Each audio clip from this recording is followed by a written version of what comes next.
All right, Chris, nice little rep here. You're working on pushing. You're working on applying force. You're a strong guy, and you can make that happen. Here's your line coming off the ground. Not too bad. Possibly a little bit too much bend here. Might have liked to straighten that out and get it all in line.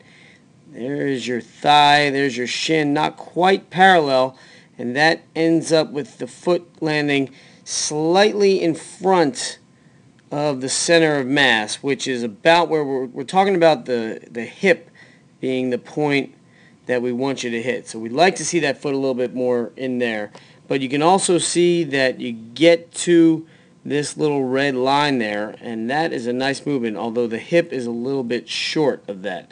The next step is patient. You're applying force. You're taking the time to drive force into the ground, and the low swing helps that out as you're coming through. It gives you more time, and you get a big push. Look at how the arm is out above the head. Look at the big extension off the ground. That's a nice looking line. Would like to see this shin get more parallel, and we want to see if that foot comes down.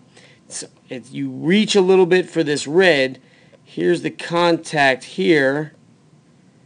I put that close to the hip, so that's really not too bad. I might have had that a little bit backward leaning, but it's not a bad step at all. That second step's real strong. Third step, the swing comes up a little, but that's okay when we're getting into the third step.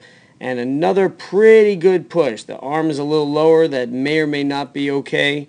And we get a decent little line. Like to see this straighten out here as you're coming off the ground. But I like what you're doing there. I think you're moving it much better.